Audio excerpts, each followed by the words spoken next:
Hi, my name is Manuel Montoya, and I'm an associate professor at the Anderson School of Management. I'm also the concentration advisor for international management, and today I want to talk to you a little bit about international management and your professional and career development. So, if you're interested in international management, I get a lot of students who ask me, why should I take an international management concentration? And I normally say that there's three ways to view the value of an IM experience. You take an international management concentration or degree for the direct career path, meaning you're interested in some sort of international management career, and that includes anything from a trade expert to people who study and work for private firms to do foreign exchange analysis or supply chain management. We'll talk a little bit more about that in a moment. The value-added path, which means you're adding value to an existing career set of experiences and skills. So, for example, if you're a labor attorney, adding international management to that labor attorney experience opens up the possibilities of what you do with that career trajectory. And the third is enhancing your strategic thinking. A lot of the value of international management is also thinking critically about globalization and the way that management issues impact big social issues like climate change or pandemic or populism. So there's lots of different things that you can actually do to enhance the way that you strategize thinking about the overall context. So this is just a general educational experience that I'll talk about in a few moments as well. So the direct career path is pretty straightforward. There are some careers that are specific to international management, both in the private and public sector. So, for example, the U.S. Department of Commerce has strict trade specialists. These are people who specialize in analyzing the country's import or export productivity, understanding that impact on the overall value of our currencies. There are people who focus on regulations that allow goods and services to come in to the United States or to whatever country you're working with. Those are customs specialists. Trade negotiators. Right now we're renegotiating a free trade agreement, and so the USMCA, which is also referred to as NAFTA 2.0, there's a lot of expertise that's directly related to international management skill sets.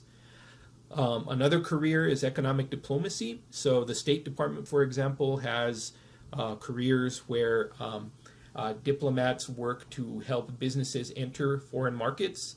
I have a colleague of mine who actually works in the Morocco consulate in Casablanca, and her job is to help companies in the United States enter the Moroccan and the North African market. And so that's a form of economic diplomacy. The State Department has all sorts of different aspects of that sort of work, especially through their ambassadorial function. So the State Department also has ambassadors and diplomats that need to be managed as well. Their offices need to be managed, and the entire state apparatus needs to be managed. So that form of diplomacy, peacekeeping, peace envoys, those are direct career paths that international management directly relates to. You could also get a job as a foreign exchange analyst. So with a finance background, this is part value added. You would be one of the people who helps analyze and create the foreign exchange market rates. So you would be the person who would determine a foreign exchange rate, like the value of the dollar to the ruble or to the euro or the pound sterling. Or you can serve as a strategy consultant, either for the public or private firms that need that sort of work.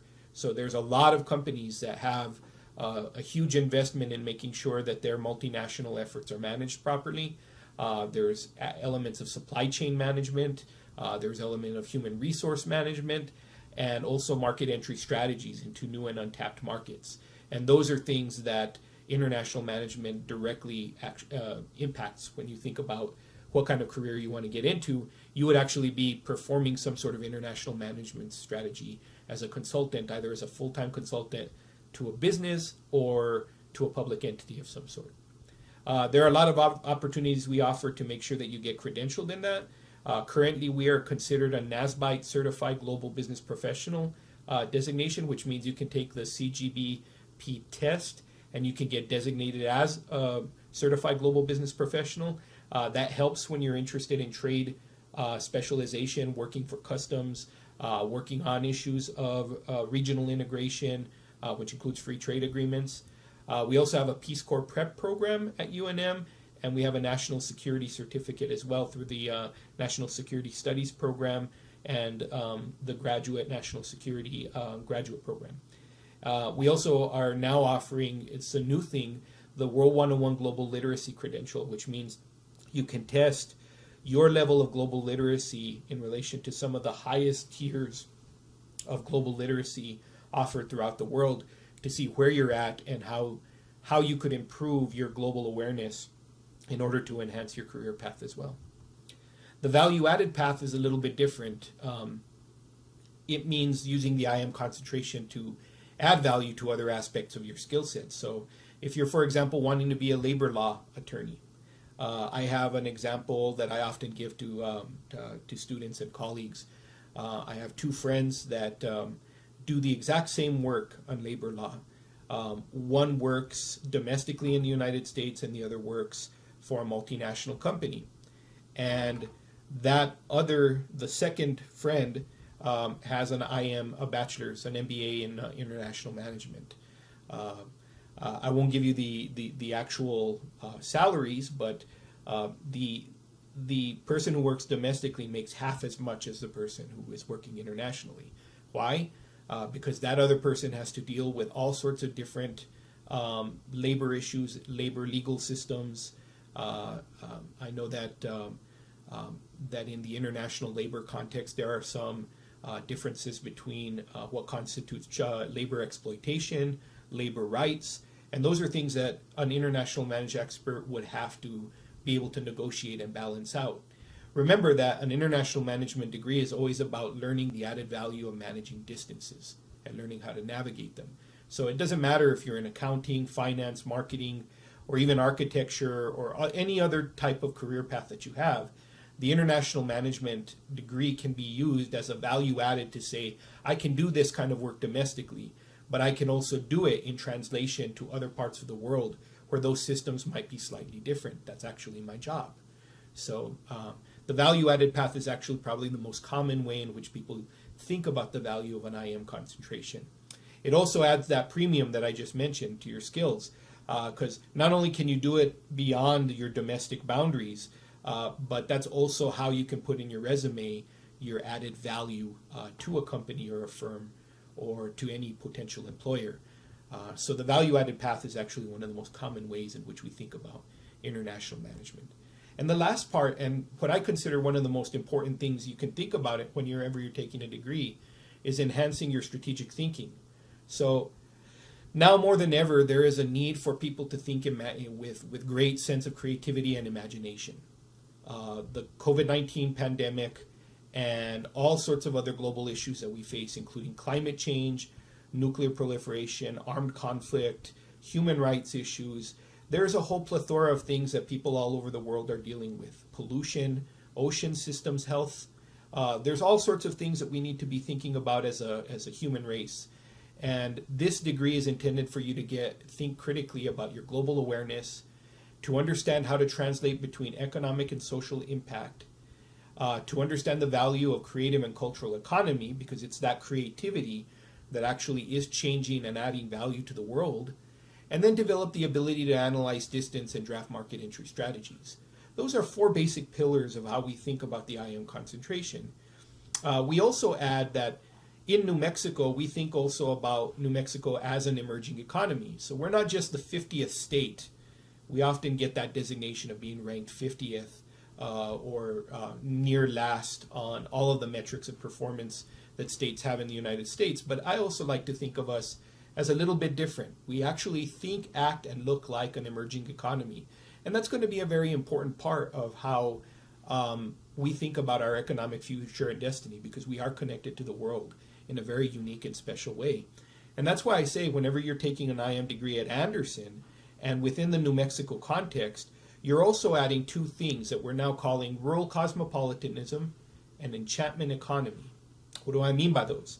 Well, we're thinking about rural cosmopolitanism as thinking about the world outside of those mega cities that we often think are shaping the world, like Paris, London and New York. Instead, I'm thinking, how does Albuquerque, or how do farms in Roswell and Mora and Silver City, and how do rural communities throughout not only the country but the world, how are they shaping the world and creating an agenda for thinking about the world?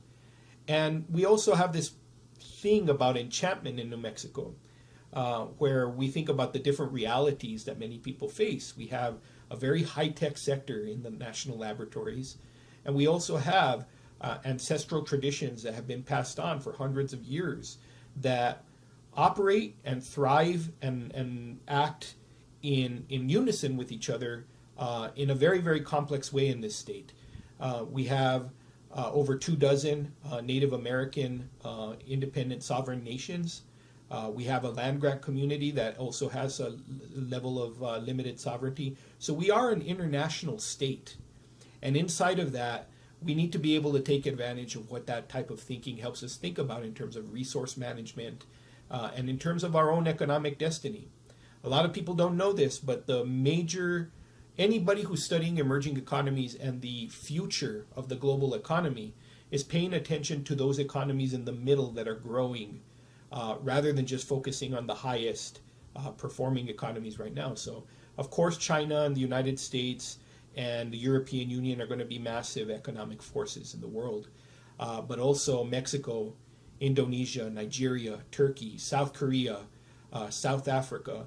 Those are all places that we need to be paying attention to. Estonia, New Zealand. Those are all really valuable places that by the end of the 21st century are going to be contributing really important aspects of what the world is going to look like and how we behave and what our economic future looks like. I believe that New Mexico looks, acts, and thinks like those economies. And as a result of that, the training you're going to get here in an international management degree is going to be closely related to that particular frame of reference. So that's my way of getting you guys situated and thinking about this. Of course, if you have any questions, don't hesitate to email me or contact me. Again, my email is mrmonto@unm.edu. But also, please check out all the other resources and brochures that we have on the International Management website. Thanks a lot for your time, everyone.